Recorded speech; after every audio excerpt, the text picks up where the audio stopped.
or turning a page difficult or impossible. The content is copyrighted by the respective publishers. For more information, please visit us on the web at nfradioreading.org. Hello, this is Laura, and for the next hour I'll be reading from the March 15th issue of the New York Times Style section on the Niagara Frontier radio reading service. The woman on many celebrities' lips. The makeup artist Nina Park's client list, which includes actresses like Emma Stone and Jessie Buckley, have begun to resemble an awards show ballot. By Yolda Mizizi. Hours before the recent Film Independent Spirit Awards, Eva Victor, the writer, director, and star of the film Sorry Baby, was sitting in the dining room of a Spanish-style house in Los Angeles. She was encircled by 4 people, or 5, if you counted the disembodied voice of a caller on FaceTime. Sitting close to Miss Victor was Nina Park, a makeup artist whose home the group had assembled inside. Nearby, 8 black cases were arranged on a dining table like surgical trays, each unzipped and stuffed with products that included foundations, concealers, lip liners, and a slew of lipsticks from Prada. Other cosmetics, swatches of taupe and soft gray eyeshadow, blotches of black eyeliner, were smeared on the back of one of Miss Park's hands. As Miss Park dabbed Miss Victor's face with a pigment so sheer it was nearly undetectable, Olga Primatova, her assistant, stood at her side with the focus of someone who knew which product to reach for before Miss Park had to ask. Joining them via video call was Miss Victor's stylist, Danielle Goldberg, whose styling assistant, Cassidy Mamula, was in the room, along with Anne Cotran, a hairstylist. In between blots of powder, Miss Victor, 32, who had arrived at Miss Park's home wearing sweatpants, Uggs, and no visible makeup, turned to me. "Did you see me before?" she asked. "I looked really different. Now I look 12 steps hotter." Later that day, Miss Victor won the Independent Spirit Award for Best Screenplay. On stage, she looked polished and luminous, and, save for a change of clothes, a different hairstyle, and some muted brown lipstick, almost exactly the same as she did before her session with Miss Park, which lasted several hours. That, according to Miss Park, was by design. Beauty to me was always not about the transformation, but about kind of how someone can really look like themselves, she said in a video interview in January. "I respect artists who can completely transform a face. I think that's incredible. But for me, I'm just more interested in, balance and editing." That philosophy has made Miss Park, 42, a new arbiter of the no makeup look. The kind that gives someone a natural glow that might be attributed to a good night's sleep or to time in the sun, but is actually achieved through careful and thoughtful application. Miss Park has been honing her technique since she was a teenager. She grew up in a strict Korean-American household, where she was not allowed to wear makeup, she said, so she taught herself how to apply it imperceptibly before leaving the house. Now, her invisible labor is highly sought after in Hollywood. The list of people Miss Park works with has begun to resemble an Oscars ballot, not least because Jessie Buckley and Emma Stone, 2 of this year's Best Actress nominees, are among her clients. Others include Margaret Qualley, Mia Goth, and Greta Lee. Many actresses who work with Miss Park are ambassadors for big luxury brands, and she often accompanies them on global press tours, doing their makeup in train cars and hotel suites. Miss Park said that she and her husband, Frederick Vig, a founder of an e-commerce consulting firm, hoped to have children, but that she was worried about balancing motherhood with a career so demanding of travel. Miss Lee, a client of Miss Park's since 2019, said that the effortless nature of her work, could belie the amount of effort that Miss Park put into it. "It's not a casual experience," Ms. Lee said.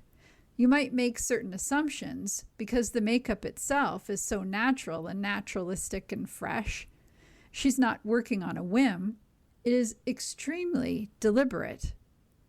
Ms. Lee, who is 43 and Korean American, became Ms. Park's client after working with other makeup artists who, as Ms. Lee put it, would use products to block out the yellowness of my skin. Ms. Park is the opposite of that, Ms. Lee said, because of the way she works with, not against, a person's natural features. "I don't think anyone else I've ever worked with has done that," Ms. Lee added. An association with a growing number of celebrities has started to earn Ms. Park fame on her own. There are thousands of videos tagged #NinaPark on TikTok, where amateur artists try to replicate her makeup style. Fans regularly ask for tutorials. She is still acclimating to the attention, she said. Her longest-running A-list client is Zoe Kravitz, whom she met backstage at The Tonight Show in 2017. Ms. Park was booked last minute to do Ms. Kravitz's makeup for an appearance on the program. "I felt like I looked like myself, and there was just an ease there," Ms. Kravitz, 37, recalled about her first session with Ms. Park. "What makes Nina so special," she added, "is that she really takes in the shape of your face, the tone of your skin, and she just really works with the individual." Ms. Park's process draws on her background in art, something she took an interest in as a child and later studied in school. Before high-profile red carpet events, she often sketches a client's face on paper, creating what she calls a face map. The maps are a way for her to test shades of concealer or blush she might use, or to determine how she might apply contour or a lip liner. She keeps the maps, along with journals containing her notes about products and Polaroid photographs she takes of clients after makeup applications, as records to inform her work.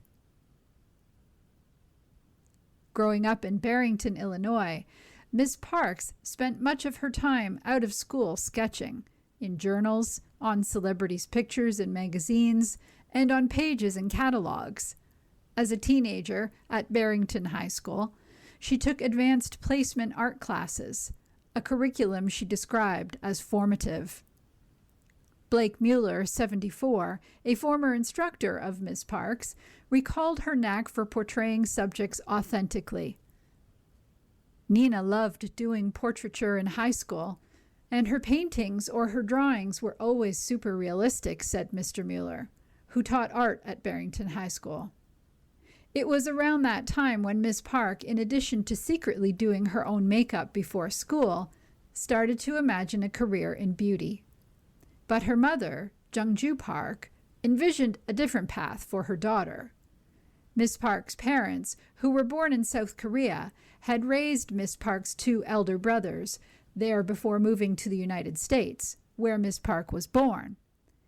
"I wanted to raise Nina as an artist because she loved painting," Jung-Ju Park, 73, said through a translator. She noted that her daughter's art won awards and was featured in many exhibitions. "So when she said she suddenly wanted to do makeup for her career, I was very angry," she continued. "I hated it. I didn't know about that world." For a time, a career in art seemed plausible for Miss Park. She received a scholarship to attend the Minneapolis College of Art and Design and studied there for 1 year before dropping out. She said that the curriculum was too regimented for her. She later completed a program at Pivot Point Academy, a cosmetology school in Bloomingdale, Illinois. Encouraging Miss Park's interest in beauty, her father, Q-Tae Park, suggested that Miss Park study abroad. She did, at Fleurimont, a makeup school in Paris. While visiting Miss Park in Paris, her mother said that she was moved by the lengths her daughter had gone to pursue makeup artistry. "I saw her boldly pushing through at a place without any relatives," Jung-Ju Park said. That changed my mind. That made me think, I should probably help her now. After moving back to the United States in her early 20s, Ms. Park landed what she once considered a dream job, a position at the makeup counter of a MAC cosmetics store in downtown Chicago. That was really what I wanted to do. I wanted to work at MAC, Ms. Park said. And that was, like, to me, the biggest thing I could be doing, and what would make me the happiest. About 3 years later, she moved to New York, arriving in 2010. Her father died not long after, in 2012. Ms. Park then started working at Space NK, the beauty retailer, on the sales floor of a location in the Soho neighborhood of Manhattan that has since closed. At night and on weekends, Ms. Park collaborated with emerging photographers and assisted on fashion shoots using a makeup kit containing test products from Space NK, items that would have otherwise been discarded, she said. Eventually, she went from booking jobs as an assistant to booking them as a principal makeup artist. Then came a crossroads that put Ms. Park on her path to current success. Most of her early work as a makeup artist was for fashion publications, including W, Elle, and British Vogue. But at some point, she said, she started to get more requests to do makeup for celebrities. She leaned into the latter, grudgingly at first. My background was in fashion, and working with celebrities was almost looked down upon from my fashion peers, Ms. Park said. I was insecure about that for a long time. As her attitude changed, so too has her definition of success. Success used to mean momentum and opportunity, and now it's more about clarity, Ms. Park said. It's just like being able to work at my own pace and make decisions that I am proud of. 17 Oscar nods, no wins. Can a songwriter break her streak? For Diane Warren, the work is the reward.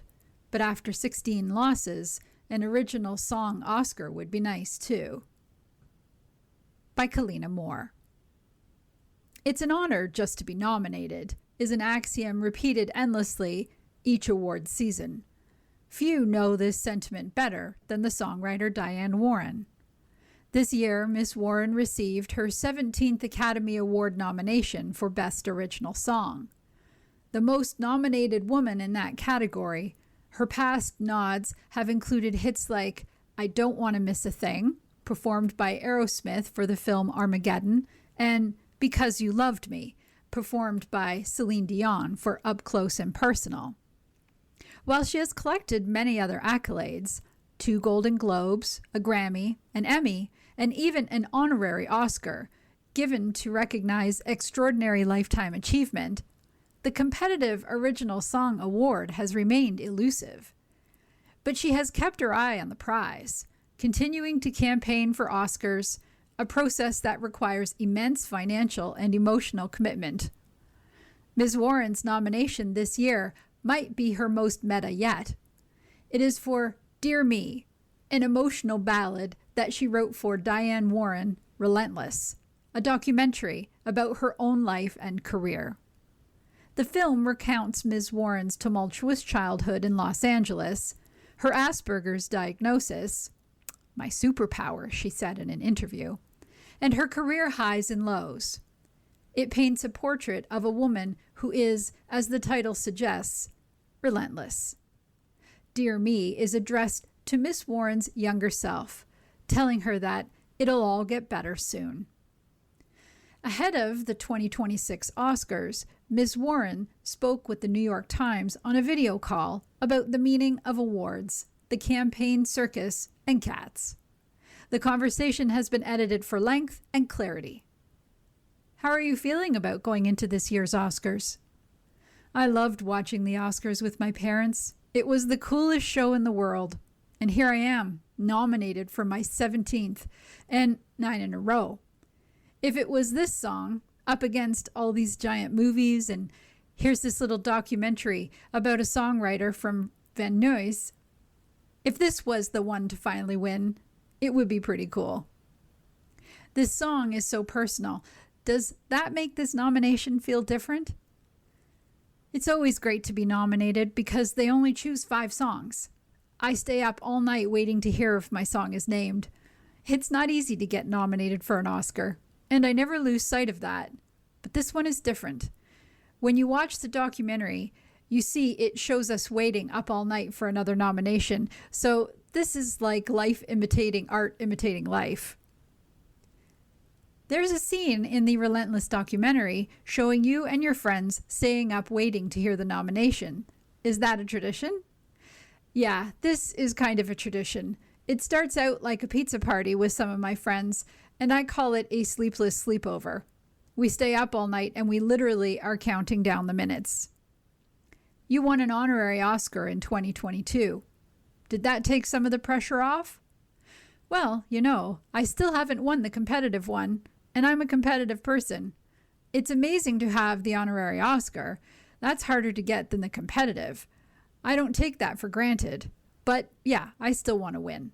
My honorary Oscar gets really lonely. He wants a friend. He hangs out with Rabbit, my cat, but he prefers to have an Oscar buddy. Do you feel like you need that validation from the Motion Picture Academy? It's not validation. It would just be fun. And now I just keep beating my own record, I guess. Right now I'm tied with my friend Greg Russell. We both have lost 16 times. But I've never taken awards as validation. The work is validation. When people love the songs, that's validation. Who doesn't want to win, right? But you can't live and die by that because it's out of your control. What's in my control is to do the best work I can. Awards campaigning can be grueling and expensive. Does that aspect ever get exhausting? I have fun with it. I'm basically an extroverted introvert. I'm happier just being in my room with a piano or a guitar or both. But this makes me get out in the world. I love going to all these events. It's work, but I love it. The documentary suggests that you'll never retire from songwriting. Do you think you'll ever retire from awards campaigning?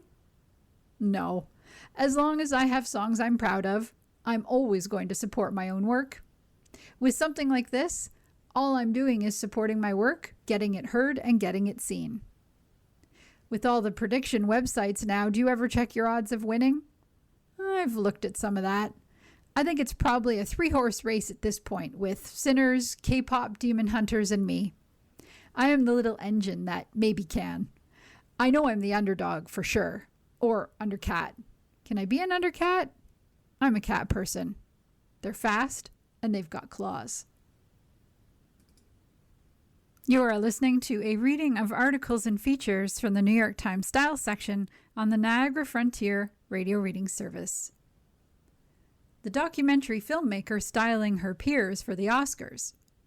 Rachel Beth Anderson knows firsthand that her fellow documentarians can rarely afford to dress for awards shows, so she started a concierge service designed to help them.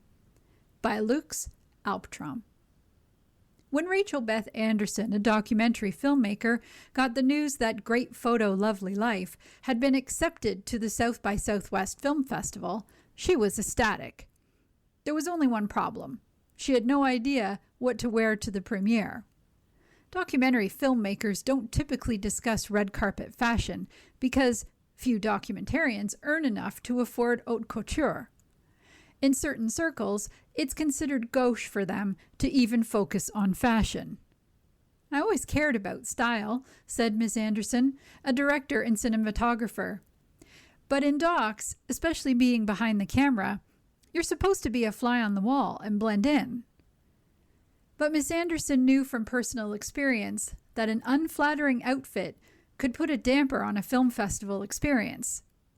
And since the Great Photo Lovely Life premiere was a celebration of the 8 years she'd spent making the film, Ms. Anderson wanted to look her best. So she reached out to Alexandra Blair, of Alexandra Blair by Appointment, a stylist and clothing archivist she'd met a year earlier. Ms. Blair steered Ms. Anderson toward an orange pair of pants from Courage, circa 1960s. Bright colors, exaggerated lines, it was all in service of a modern, clean, sleek look, a bright future for us all, Ms. Blair wrote to Miss Anderson, echoing the optimism that Ms. Anderson and her co-director, Amanda Mustard, were working to manifest through their story of overcoming generational trauma. The idea that clothes could subtly amplify her film's image while also making her look great resonated with the documentarian. She got so much out of working with Ms. Blair, she felt inspired to offer similar services to her peers. So with the help of Ms. Blair and Miss Anderson, they created Field to Frame, a concierge styling service. With the women's combined shopping skills and Ms. Blair's extensive library of vintage attire, they offer high glam tailored to the budgets of the luminaries of the documentary film industry. In the lead up to this year's Oscars, the women are styling the director David Bornstein and the executive producer Robin Hessman, whose BAFTA-winning film Mr. Nobody Against Putin is nominated for Best Documentary. The process involves more than trying on a few outfits. Ms. Anderson offers a free consultation to get a sense of her potential client's needs. Ms. Anderson and Ms. Blair screen their client's film to identify themes that might be woven into a red carpet look. For Ms. Hessman, Ms. Blair explored a blue and white Jean Varon gown that echoed the colors of the Russian democracy flag wielded by the protagonist of Mr. Nobody Against Putin, before landing on X-shaped jewelry that evoked the symbol of a pro-Ukrainian protest campaign featured in the film. The clients meet with the women to discuss the filmmaker's aesthetic preferences and take measurements. For Miss Blair, who refers to the idiosyncrasies of each client's body as a special measurement, this is the most important detail of all, because it determines not only the size for a garment, but the specific era that offers the most flattering silhouettes for their body. Women with a lithe, willowy figure might be best served by the 1970s, for example, while a shorter, more buxom body shape tends to fare well with the 50s. The women retreat to their network of vintage suppliers to source a selection of items, and then set up a fitting session at Ms. Blair's expansive Williamsburg loft, which, like Ms. Blair, is decked out exclusively in black and white. Throughout each session, Ms. Blair reflects with clients how a piece ties back to the themes of their film. An immigrant designer for Christina Constantini to wear to Sundance for the premiere of La Tierra del Valor, her film about anti-ICE protests. A black and silver Thierry Mugler skirt suit for Jackie Jesko at the Tribeca Film Festival debut of Barbara Walters' Tell Me Everything.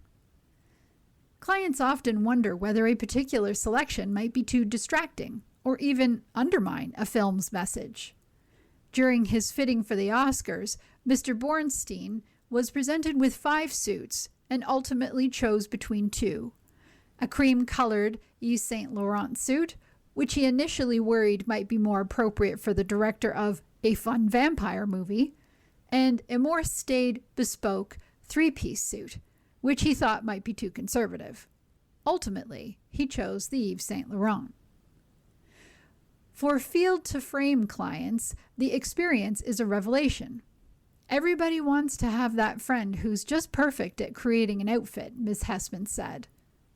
As artists accustomed to collaborative process of filmmaking, there's a comfort in realizing that getting dressed for their capstone event can be a collaboration too. They were producers, honestly. This is a creative problem solving, she said. When Mr. Bornstein ran into a last-minute disaster with an outfit for the BAFTAs, Ms. Anderson stepped in remotely, booking him appointments at vintage shops and helping him style his clothing and accessories from 3,000 miles away. Ms. Anderson also has an expert eye for picking garments that will look great in photos and video clips of an event. She wasn't even just guiding me on fit or style, but on fabric and texture. "That'll read so shiny if you're in front of the lights," or "that's going to wash you out," said Marilyn Ness, an Emmy award-winning filmmaker who was Ms. Anderson's first styling client. Once the looks are locked in, Ms. Anderson sends each client a clothing passport full of insights into each item, as well as an optional look book illustrating each outfit along with its individual components. "I never expected I would feel so comfortable in a glamorous gown," Ms. Hessman said, admiring herself in the black Vicky teal gown from Ms. Blair's collection. She had anticipated that field to frame would make her look good, but she ended her session feeling good too. Ms. Anderson's hope is that her colleagues will walk away from the experience not merely ready to rock the red carpet, but that they'll have a whole new understanding of what it means to use clothing to send a message, and an experienced team to turn to the next time they're preparing for a big event. Why interior design magazines are booming. How the magazine world is changing to meet a new generation of decor enthusiasts. By Alice Kavanaugh. In November 2024, Sophie Pinet, a journalist in Paris, got a call from Franck Durand, the creative director of Harper's Bazaar, France and Holiday. The travel and the style title he revived in 2014. He wanted to create a sister magazine, this time focused on interiors and gardens. Miss Pinet, who had left a top post at Architectural Digest France 4 years earlier, didn't hesitate. "The mainstream press no longer inspired me," she said, "so that's where we set our sights, to create a home decor magazine that was ambitious visually as it was editorially." The result? The assertively titled Holiday International Interiors and Gardens Review, introduced in November. It's a large format magazine with a matte textured cover printed on custom made-to-order paper by the French manufacturer Fredrigoni. It feels like a luxury item, a world Mr. Durand, an industry heavyweight with clients like Laurel Piana and Tiffany & Company, understands well. Miss Pinet and Mr. Durand's ambitions reflect a wider, if puzzling, trend. As legacy print titles continue to reduce their cadence and trim teams or cease physical production altogether, another niche magazine is born. This is particularly true in the realm of design and interiors, as a spate of indie titles, Scenery, Ton, Neptune Papers, and most recently, Cultured at Home, follow in the footsteps of more established names like Apartamento and Cabana. Though many of these titles are openly referential, the world of interiors looms large as inspiration, as do the now defunct Italian Casa Vogue and Joseph Holtzman's late 90s cult quarterly Nest. They look fresh on the newsstand. Very few appear to use supplied imagery. Instead, pages are dominated by indulgent, full-bleed photographic spreads of real homes and spaces, focusing on quirky, curious subjects. The patina of an individual's life and habits is celebrated over newness and trends. They offer the antidote to what Kyle Chayka, the author of Filter World, How Algorithms Flattened Culture, coined over a decade ago as airspace, a homogenized, algorithm-driven aesthetic that flattens experience online and off. It's going to take me a few issues to let go of certain reflexes, like removing a phone charger from a photo or thinking the magazine as a series of selections to fill, said Miss Pinet, who is co-editor-in-chief with Christopher Nikkei. I'm allowing myself to be more spontaneous, to take more liberties. Like Mr. Durand, who collaborated on the inaugural issue with heavyweight image makers from the fashion world like Bruce Weber and Ine and Vinud, Simon Mork, and London-based founder and editor-in-chief of Scenery magazine and his creative director, Alistair Mackey, have created an arts and interiors title with a fashion-informed sensibility. Scenery's latest issue reveals a first look at Kate Moss's newly decorated London townhouse, photographed by Chris Rhodes and written up by Bella Freud. In most shoots, very little appears to be staged. Only on rare occasions, as with Miss Moss, is there a stylist or glam team to credit. Above all are a precious commercial-free zone. Neptune Papers and Scenery have featured nudes on the front. We are holding those spaces so we can create our images the way we like, Mr. Mork said. And while the project's purity obviously makes it harder to make money from advertising, it also stays real and relevant. Fashion advertisers, paradoxically, seem captivated by this lack of commercial presence. Hermès, Bottega Veneta, and Loewe have been investors in most of these new titles, where the advertising presence feels spare, except Cultured at Home, which has 70 pages of ads before you reach the contents, compared with that of traditional magazines. I love the confidence of an authentic space, a space that isn't dictated by trends. So each of our issues has an evergreen quality and is designed to be kept and treasured, said Daytona Williams, the founder of Neptune Papers, adding that fashion brands were keen to recruit new customers from the art and design sphere. Mr. Williams, who had a background in fashion working for Galeries Lafayette, unveiled his magazine in the depths of the COVID lockdown, with an initial print run of just 1,200 copies and a budget of €7,800, around $9,000. At 444 pages, the latest issue has the heft of a coffee table tome. It is priced at $42, roughly the cost of an annual subscription to a Condé Nast title. The actress Julianne Moore, a fan long before she appeared on the cover of issue 8, wanted to bypass her career accomplishments and talk about her biggest hobby, design. I feel like there hasn't been a new design magazine in a long time, Ms. Moore told the writer Christina Holivas. I'm excited. While print magazine readership continues to drop, Alliance for Audited Media reported an average annual drop of approximately 6 to 10% in the U.S. consumer magazine subscriptions and single copy sales from 2019 to 23. These titles remain robust. Most of the magazines are biannual, giving readers time to anticipate the next issue, while also allowing for lean teams, and the average print run is about 40,000. Print is still a highly respected product with a real economy, Mr. Duran said. It's on a much more modest scale, but that doesn't stop us from doing a good job. There's still a real audience. Apartamento, which was founded in Barcelona in 2008 and is essentially a culture magazine told through the lens of people's spaces, was prescient.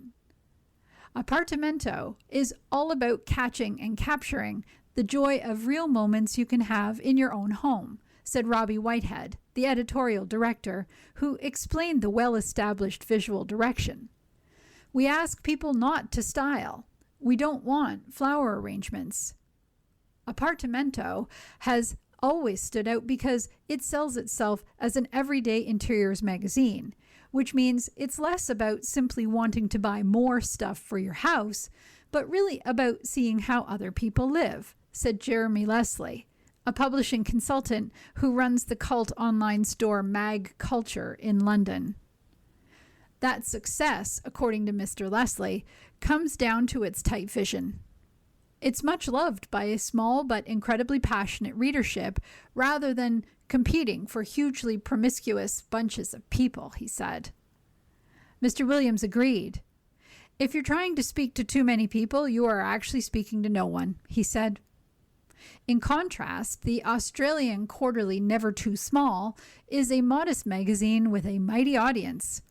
It was introduced in September 2024 as a spin-off to a popular YouTube channel, which has amassed more than 3.2 million subscribers and more than 330 million views. Despite that online clout, the magazine's sales, it prints only 15,000 copies, have surpassed its digital revenue. A YouTube channel that makes most of its money from print? Go figure, said Elizabeth Price, its editor, who is based in Melbourne. An upbeat ode to compact living, brimming with solid design ideas and tips, Never Too Small isn't vying for the luxury market, but for something far more accessible. It's for people living in small apartments and cities who don't see their lives and homes reflected in other magazines and are looking for something that doesn't take itself too seriously, Ms. Price said. Despite healthy print sales, New Gen publishers recognize the need for business diversity. The influx of emerging magazines motivated Apartamento to expand into book publishing. It releases close to a dozen titles a year, including photo books and cookbooks, and collectible design, collaborating with the furniture design company BD Barcelona. Cultured at Home, published only once a year at this point, stages events to nurture their community of readers and brand partners in the real world. Mr. Leslie of Mag Culture sees this as essential. Certainly, the real success stories are about deep, close relationships where people can buy the magazine, listen to the podcast, attend the event, and meet the editor, he said.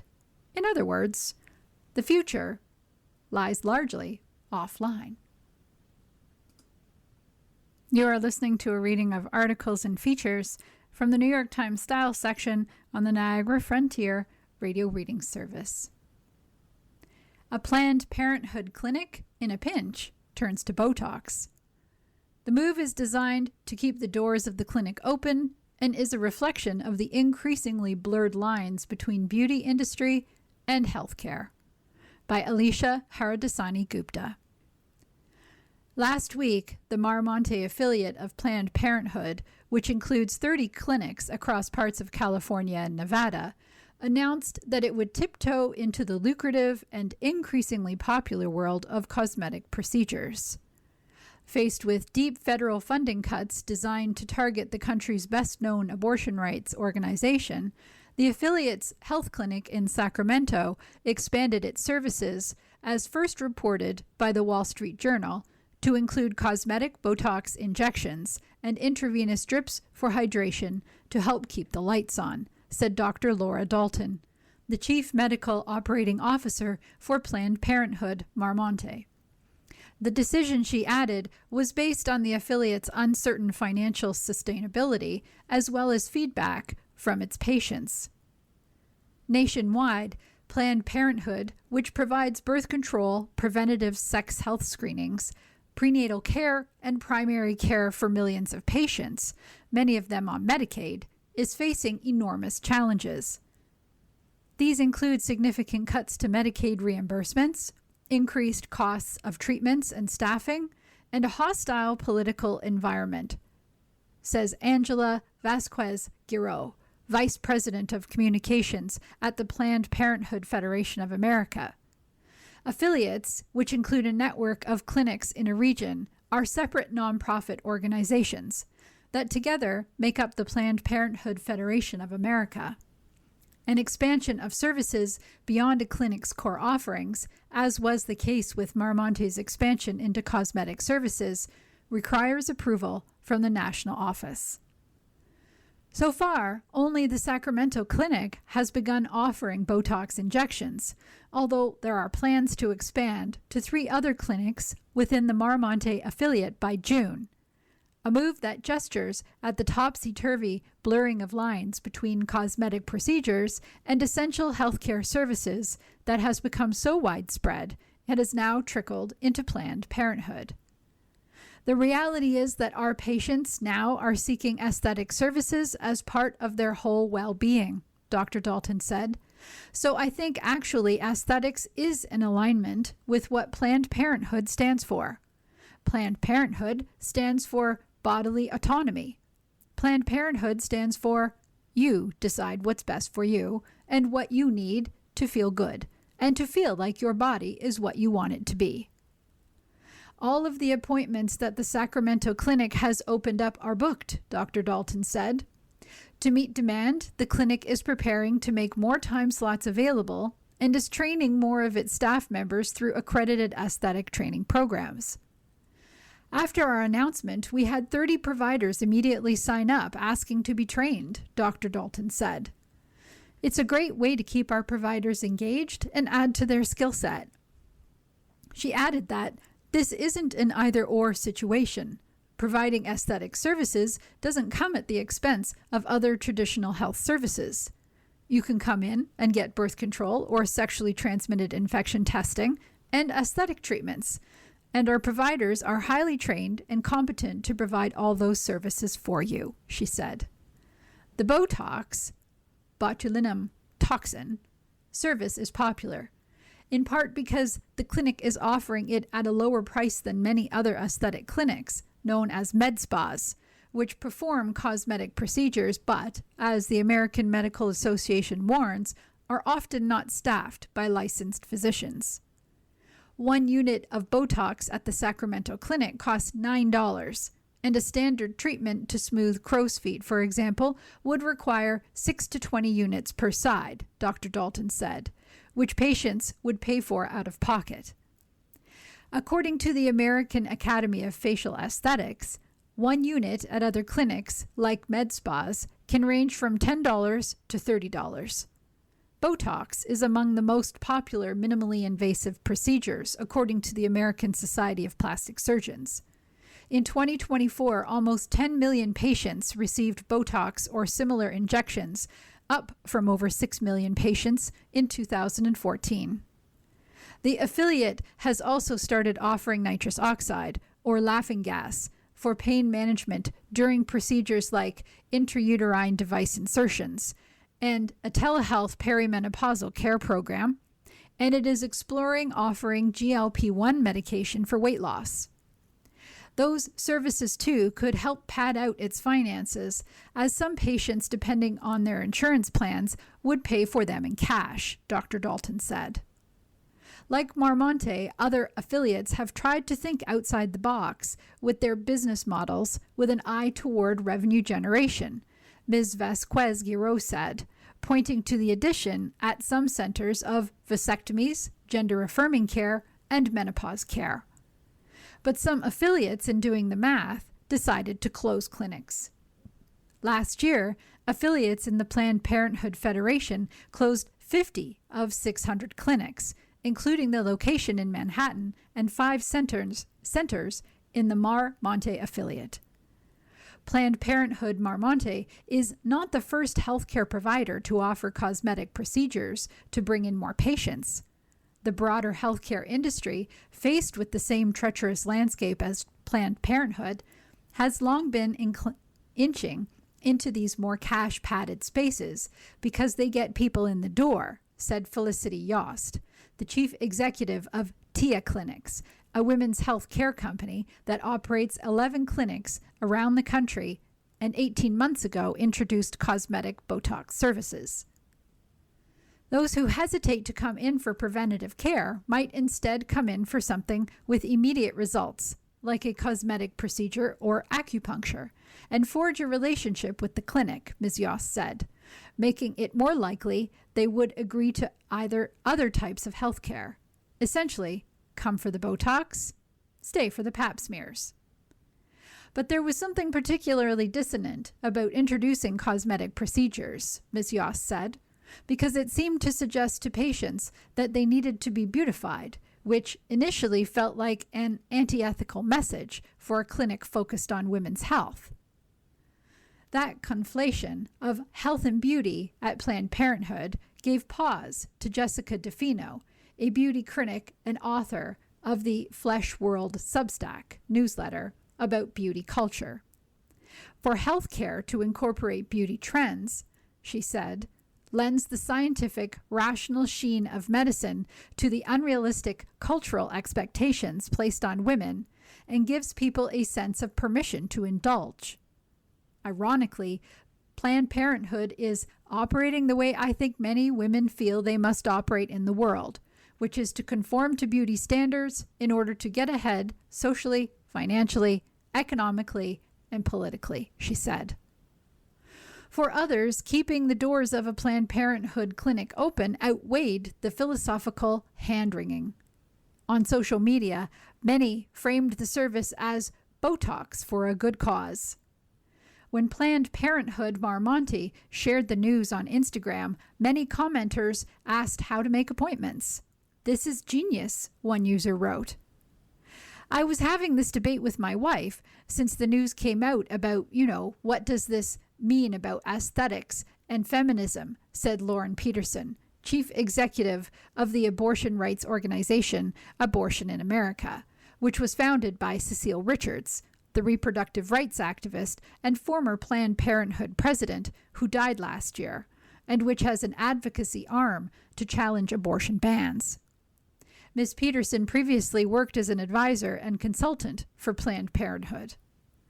But she added, "I work for an organization that spends our time supporting people who have had to go to great lengths to get an abortion or who have been denied abortions. So I just don't have time to debate whether Botox is feminist. People are getting Botox. Why not get it at Planned Parenthood?" Modern love. Yes, he actually tried to woo me by drone. My Nigerian tech bro considered flowers to be too analog. By Solape Adetutu Ademi. Tunde calls himself a tech bro, which in Lagos is shorthand for owning a pitch deck and a suspicious number of hoodies. On our first date, he spent half the evening explaining scalability metrics for an app that helps people share umbrellas during sudden rainfall. "Imagine," he said, eyes sparkling, "like Uber, but for staying dry." Romantic evenings with Tunde are less candlelight than PowerPoint. He once compared our relationship to a beta test. We'll iterate, fix the bugs, push updates. I told him I didn't want to be software. He smiled and asked for feedback in bullet points. Yet he can be unexpectedly sweet. When my landlord threatened to evict me over a mysterious leak, Tunde arrived with a toolkit, duct tape, and quiet determination. For an hour, the world shrank to the sound of dripping water and his low humming of old WizKid songs. It wasn't fireworks, but it was something. In Lagos, where even the mosquitoes hustle as if they have to rent to pay, I sometimes walk the marina at midnight when the city exhales. Streetlights flicker like tired stars. The lagoon smells of salt and hidden stories. Here, loneliness feels almost luxurious. I imagine love drifting across the water, wearing a head wrap made of mist. It isn't the grand sweeping thing Nollywood promises. It's quieter, stubborn, a bit sarcastic, like Lagos itself. On those walks, I remember my grandmother's advice. Love is not palm wine. If it ferments too long, it will knock you out.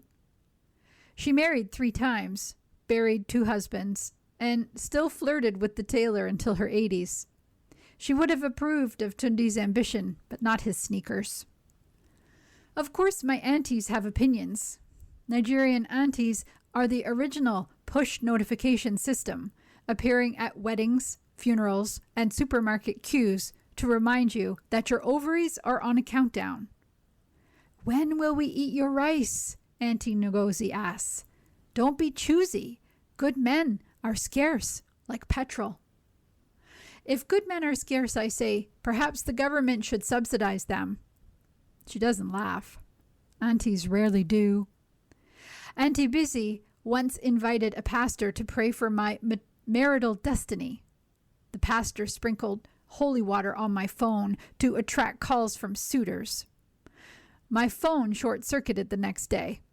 Coincidence? Maybe. But now I use a waterproof case.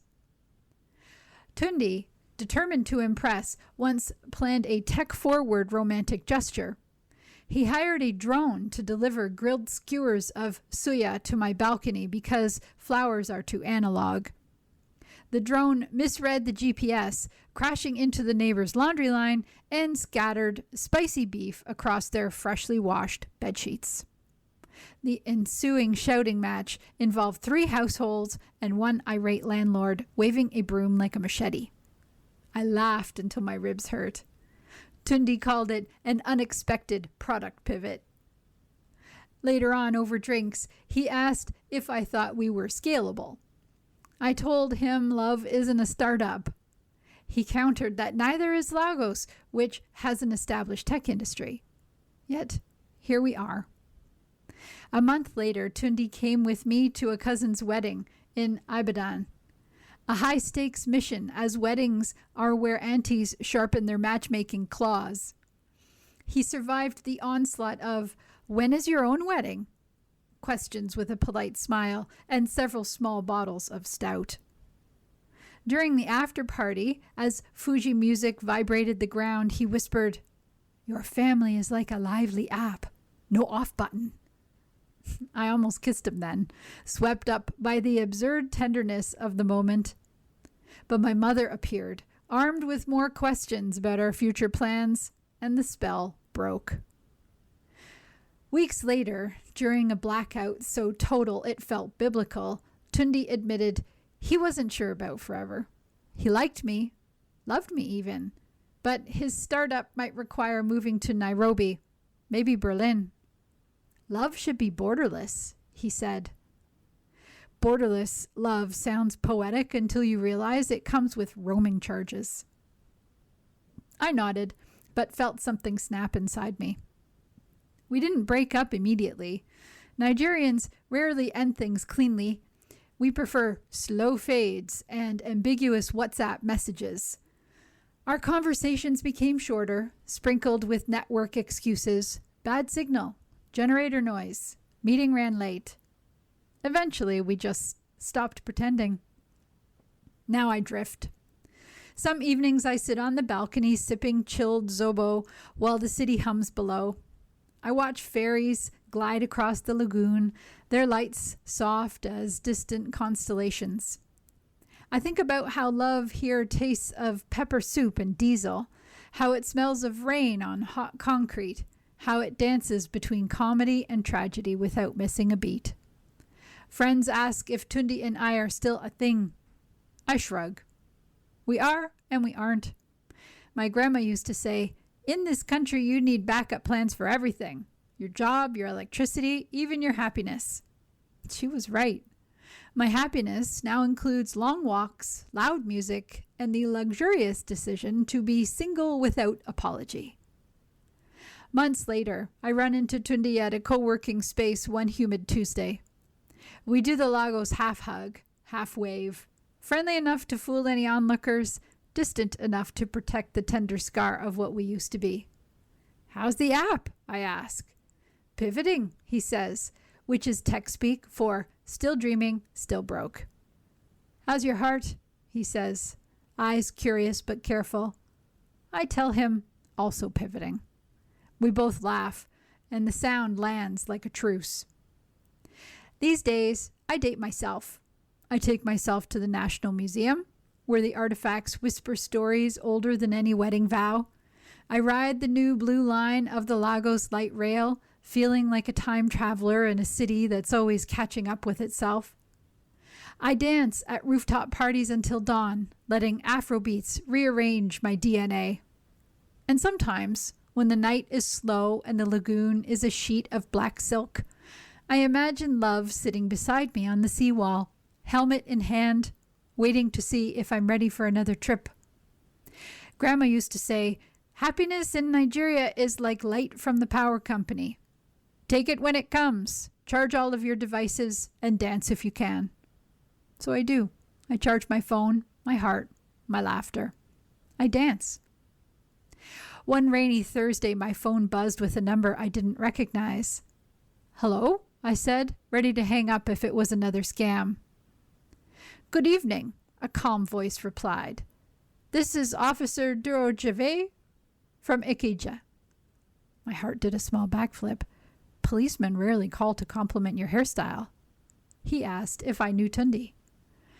For a second, the city went silent. No horns, no generator cough, no hawker singing about gala sausage rolls. Only the drumbeat of rain on my window. Yes, I said. I'm calling because his office had a fire last night. He's fine, shaken but fine. But he gave us your number for emergencies, said you'd know what to do. I sank into the nearest chair. We hadn't spoken in weeks. He still thought of me.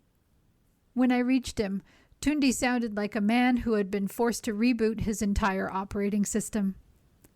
Everything burned, he said, voice cracking. Servers, prototypes, even the ridiculous beanbag chairs. But I kept one thing safe. What? I asked, expecting some encrypted hard drive. You, he whispered. I took a taxi through floodwater streets that smelled of wet earth and diesel. At the charred remains of his co-working space, Tundi stood beneath a broken neon sign, rain soaking his hoodie. For a moment, Lagos blurred behind us, the chaos muted. He looked at me with a softness I had almost forgotten. I thought about Berlin, Nairobi, everywhere, he said. But when the fire started, all I wanted was to call you. Not my investors, not even the fire service, just you. The logical part of me, the one armed with sarcasm and survival instincts, wanted to scoff, to remind him of his roaming charges and beta tests.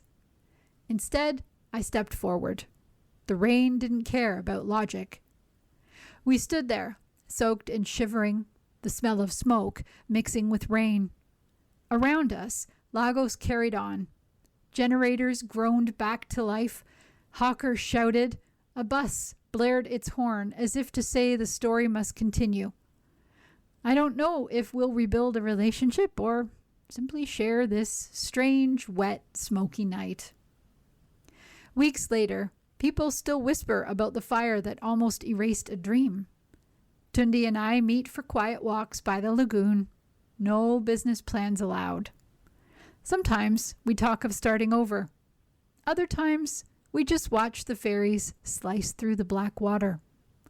And every time the rain begins, I think, maybe this city, with all its noise and heartbreak, has a way of shocking you back to life, just when you're certain the power has gone out for good.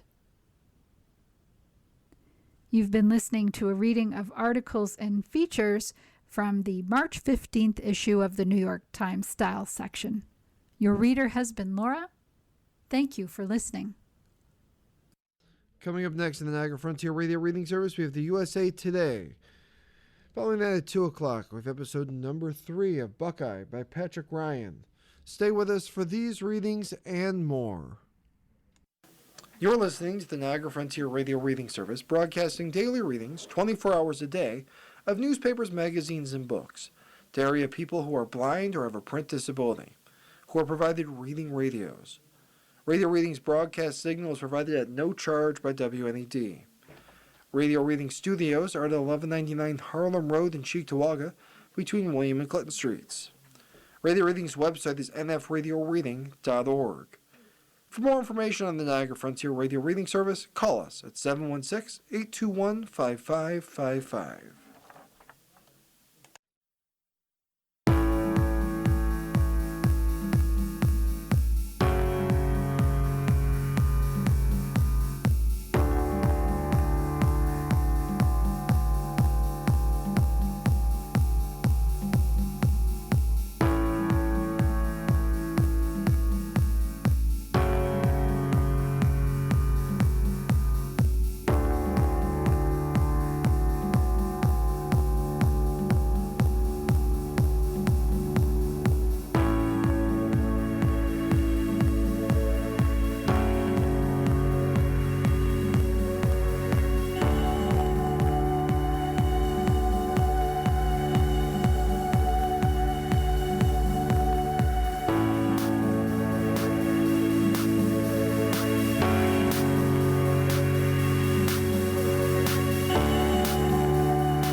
Niagara Frontier Radio Reading Service presents a reading of